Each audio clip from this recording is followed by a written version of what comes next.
دن مسلمان کسی نہ کسی طرح کے مسائل سے پریشان ہوتے رہے، خصوصی طور پر آئلی مسائل کو لے کر مسلمانوں کی صحیح رہنمائی نہیں ہوتی، جس کی وجہ سے مسلمانوں کو گمراہ کیا جاتا ہے اور مسلمانوں کو شریعت سے دور کیے جانے کی سازشیں مسلسل ہو رہی ہیں۔ ایسے میں دارالقضاء اور ادارہ شریعہ جیسے اداروں کی اشد ضرورت ہے۔ اسی ضرورت کو محسوس کرتے ہوئے کرناٹک کے شموگا ضلع کے شکاری پور تعلقہ کے انجمن اسلام نے ایک ایسا ادارہ قائم کیا ہے جہاں پر مسلمانوں کے آئلی مسائل کو حل کرنے اور مسلمانوں کو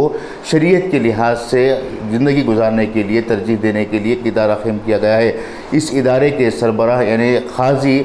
مولانا اظہر ندوی ہیں، جو ہم سے آج خصوصی بات کرنے کے لیے ہمارے ساتھ موجود ہیں۔ چلیے گفتگو کرتے ہیں اور ان سے پوچھتے ہیں کہ کیا ادارہ شریعہ کی خاصیت ہے اور کیا اس وقت کس طرح سے ادارہ شریعہ کام کر رہا ہے۔ استقبال ہے آپ کا انقلاب نیوز پہ۔ تو مولانا سب سے پہلے بتائیے کہ کیا اس وقت ادارہ شریعہ کی ضرورت ہر علاقے میں ہے یا نہیں؟ بسم اللہ الرحمن الرحیم، سبحانک لا علم لنا الا ما علمتنا انک انت العلیم الحکیم۔ مدثر بھائی، سب سے پہلے میں آپ کا شکریہ ادا کرتا ہوں کہ آپ نے محکمہ شریعہ یا ادارے شریعہ کو سمجھنے اور سمجھانے کی بات کی ہے، اور اس کے تعلق سے جو ضرورت ہے علاقوں میں اس کے تعلق سے آپ نے بات کہی ہے، بڑی اچھی بات ہے۔ ہمارا شکاری پور ایک تاریخی شہر ہے، یہاں کئی سالوں سے لوگ بستے آ رہے ہیں۔ سب سے زیادہ ضرورت اس بات کی تھی کہ یہاں دارالقضاء کا قیام ہو۔ چھوٹے چھوٹے مسئلوں کے لیے ہم لوگ کسی دوسری طرف جاتے تھے۔ شموگا میں ایک دارالقضاء ہے، اس سے بڑھ کر بنگلور میں ہے، لیکن ہمارے یہاں علماء کی کثرت کو دیکھتے ہوئے اور لوگوں کے جو آئلی مسائل تھے ان کو دیکھتے ہوئے اس بات کی ضرورت بہت سالوں سے محسوس کی جا رہی تھی۔ جیسا کہ آپ جانتے ہیں کہ حالیہ میں مجھے قاضی بنایا گیا اور میرے نائبین مولانا عبدالرقیب صاحب اور مولانا مختار صاحب کو نائب بنایا گیا، تو ہمیں جو اساتذہ کے فون آئے مبارکبادی کے، تو اس میں انہوں نے یہ کہا ہے کہ شکاری پور پہلے سے موجود ہے، لوگ بھی موجود ہیں، لیکن باقاعدہ طور پر دارالقضاء کا قیام آنے کے لیے جو حالیہ کمیٹی ہے، ڈاکٹر حافظ کرناٹکی کی صدارت میں جو کمیٹی ہے، ان کا یہ دماغ ہے کہ ہمارے جو مسائل حل ہوں وہ شریعت کے مطابق ہوں، اس لیے کہ ایک مسلمان ہے، کلمہ پڑھتا ہے، تو اس کے بہت سارے مسائل ہوتے ہیں جس کا حل قرآن اور حدیث میں موجود ہے، تو اسی کے مطابق ہمارے علماء کرام فیصلہ کریں۔ اس کے لیے باقاعدہ ایک عمارت بنائی گئی ہے، وہاں بیٹھیں اور جو بھی مسئلے کا حل ہو، کوشش اس بات کی جائے کہ فریقین میں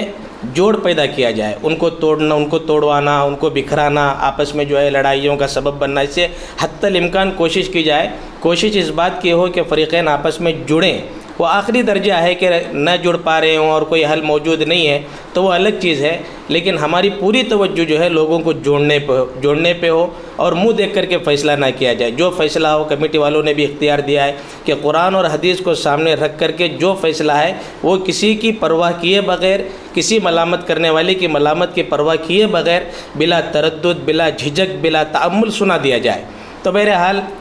ہماری یہ ٹیم الحمدللہ کام کر رہی ہے۔ لوگوں کا جو ہے اس سلسلے میں لوگوں کا بھی اچھا گمان ہے۔ دعا کیجئے کہ کمیٹی والوں نے یا عوام الناس نے ہم پر جو بھروسہ کیا ہے وہ اس پر ہم قائم رہ سکیں اور اچھی طرح سے اس کو سنبھال کر لے جائیں۔ عام طور پر خیال کیا جاتا ہے کہ ادارہ شریعہ یا دارالقضاء میں صرف طلاق اور خلا کے معاملات کو حل کیا جاتا ہے، جبکہ شریعت میں اور بھی قوانین موجود ہیں۔ کیا اس کے لیے بھی آپ کا دارالقضاء تیار ہے؟ جی بالکل، وراثت کے مسائل ہیں، اس میں بھی بہت ہمارے جو ہماری مسلم برادری ہے، بڑے افسوس کی بات یہ ہے کہ ہم لوگ مجھ جیسے کئی خطیب ہیں جو اس بات پہ ہم لوگ زور دیتے ہیں جہیز لینا نہیں چاہیے، جہیز لینا نہیں چاہیے۔ ہم لوگ یہ بھی ریٹ لگائیں کہ بیٹیوں کو وراثت میں حصہ دیا جائے، یہ بڑی اہم چیز ہے۔ شادی کرنے کے بعد ہم یہ سمجھتے ہیں بیٹی کی کہ جو ہے شریعت میں اس کا کوئی حصہ نہیں ہے، باپ نے شادی کر دیا اس کا حصہ ختم ہے، تو ہم لوگ وراثت کے مسائل کو بھی سامنے رکھیں گے، اور اسی طرح جائیداد کے مسائل ہیں اس کو بھی ہم لوگ سامنے رکھیں گے، طلاق اور خلا کے مسائل کو بھی سامنے رکھیں گے۔ ملت کا جو بھی مسئلہ ہو انشاءاللہ ہم اس کو آگے بڑھ کر حل کرنے کی کوشش کریں گے، قرآن اور حدیث کے مطابق حل کرنے کی کوشش کریں گے انشاءاللہ۔ اب بھی جو ہے دیہی علاقوں یا پھر چھوٹے شہروں میں مساجد کی کمیٹیاں ایسے مسائل کو حل کرتی ہیں جو آئلی مسائل کہلاتے ہیں، کیا ان مسائل کو حل کرنے کے لیے وہ اہل قرار دیے جا سکتے ہیں؟ بالکل اہل قرار نہیں دیے جا سکتے۔ مدثر بھائی، آپ نے بڑی اہم بات کہی ہے کہ جو دیہی علاقے ہوتے ہیں، ان پڑھ علاقے ہوتے ہیں، وہاں فیصلے کرتے ہیں، منہ دیکھ کر کے فیصلے ہوتے ہیں، پیسے لیے جاتے ہیں۔ بلکہ ہم نے یہ بھی سنا ہے کہ دارالقضاء میں قاضیوں کو ملنے سے پہلے ایک کمیٹی موجود ہوتی ہے جو خود پیسے لے لیتی ہے، وہیں جو ہے کمنٹ پورا کر لیتے ہیں، اور پیسہ جو ہے بعد میں قاضی کو کچھ آ گیا یا انہوں آپس میں تقسیم کر لیا گیا، یہ سب شریعت کے خلاف بالکل حرام ہے۔ آپ نے واقعہ دیکھا ہوگا کہ حضرت فاطمہ بنت قیس نے جو ہے چوری کی، اور اللہ کے نبی کے پاس سفارشی میں لوگ آئے کہ جو ہے مالدار ہے کچھ دے کے چھڑائے، تو اللہ کے نبی نے تاریخ ساز جملہ اس موقع پہ کہا تھا، لو کانت فاطمہ بنت محمد سرقت لقطعت یدہا، تم کس فاطمہ کی بات کر رہے ہو؟ اگر محمد کی بیٹی فاطمہ بھی چوری کرتی تو میں اس کے ہاتھ کاٹتا۔ یہ ہے عدل، یہ انصاف ہے، ہمارے خاندان کا آدمی ہے، ہمارا قریبی دوست ہے، ایسا نہیں ہے کہ اس کو چھڑانے کی کوشش کی جائے۔ قرآن اور حدیث کے مطابق جو بھی آئے، اگر نرمی بھی ہمارے دل میں آ رہی ہے تو ہم اس قاضی کی کرسی پہ بیٹھنے کے اہل نہیں ہیں۔ تو یہ لوگ جو کرتے ہیں، جرمانہ لیتے ہیں، ڈنڈ لیتے ہیں، مسجد میں اس کو ڈال دیتے ہیں، یا کسی پر ظلم ہوتا ہے، مالدار آدمی ہے تو اس کا الگ فیصلہ ہوتا ہے، غریب ہے تو اس کو دبایا جاتا ہے، یہ سب شریعت کے خلاف سے ناجائز ہیں۔ ہر علاقے میں دارالقضاء ہونا چاہیے جس میں قرآن اور حدیث کو سامنے رکھ کر کے فیصلے کیے جائیں۔ اب طلاق ثلاثہ جیسے مسائل درپیش ہیں، ان مسائل کو حل کرنے کے لیے آپ کو جو کورٹ ہے یا وہ دستور کو جاننے والے ہیں، ایسے وکلا کی بھی ضرورت ہے۔ کیا اس میں آپ وکلا کو شامل کیے ہوئے ہیں؟ کیا آپ کے پاس ایسا پینل موجود ہے؟ ہاں، ہماری جو اس وقت کمیٹی ہے، الحمدللہ پڑھی لکھی کمیٹی ہے، جو ڈاکٹر حافظ کرناٹکی صاحب کی صدارت میں ہمارے جناب مقبول احمد صاحب، جناب حبیب اللہ صاحب، جناب اشرف اللہ صاحب، جناب عبدالکریم صاحب، اور اس کے علاوہ جو کمیٹی اس وقت منتخب کی گئی ہے، ان کا خیال بھی یہی ہے، اس لیے انہوں نے 3 قاضیوں کے ساتھ جناب مختار صاحب لائر کو بھی رکھا ہے، تاکہ ایک ساتھ بیٹھ کر کے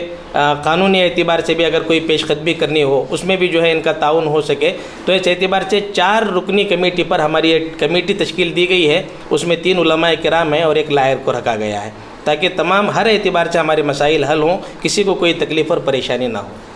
اس دارالقضاء کی افادیت اور ضرورت کو محسوس کروانے کے لیے کیا کوئی مہم چھیڑ رہے ہیں یا پھر لوگ اس سے واقف ہو چکے ہیں؟ الحمدللہ شکاری پور میں لوگ اس سے واقف ہیں باقاعدہ، اس لیے کہ اس سے پہلے بھی ہمارے یہاں مدثر بھائی فیصلے ہو رہے تھے، اور علماء کرام سے عوام کا ربط ہے، اس لیے کہ یہ اللہ کا بہت بڑا احسان ہے کہ ہمارے یہاں علماء کی ایک کثیر تعداد موجود ہے۔ ہر مسجد میں تقریباً ہمارا دارالقضاء ہی تھا، علماء سے رابطہ کرنا، علماء فیصلے سنانا، علماء کو ساتھ میں لینا۔ اور ہمارے لوگوں کی ایک اچھی بات یہ ہے کہ جو بھی کام کرتے ہیں اس محلے کے امام سے، عالم سے رابطہ کرتے ہیں، اور پورے مقامی علماء ہیں۔ تو اس اعتبار سے لوگوں میں تو ایک اس کے تعلق سے ایک مہم ہے، وہ سوچتے ہیں کہ ہمارے مسائل حل کریں، فون پہ رابطہ کرتے ہیں۔ تو اس اعتبار سے ایک بہت اچھا قیام ہوا کہ اب تمام لوگوں کو یہاں وہاں جانے کی ضرورت نہیں ہے، اپنے مسائل یہاں لے آئیں، رکھیں، اور قاضیوں کی موجودگی میں اپنے مسائل حل کریں انشاءاللہ۔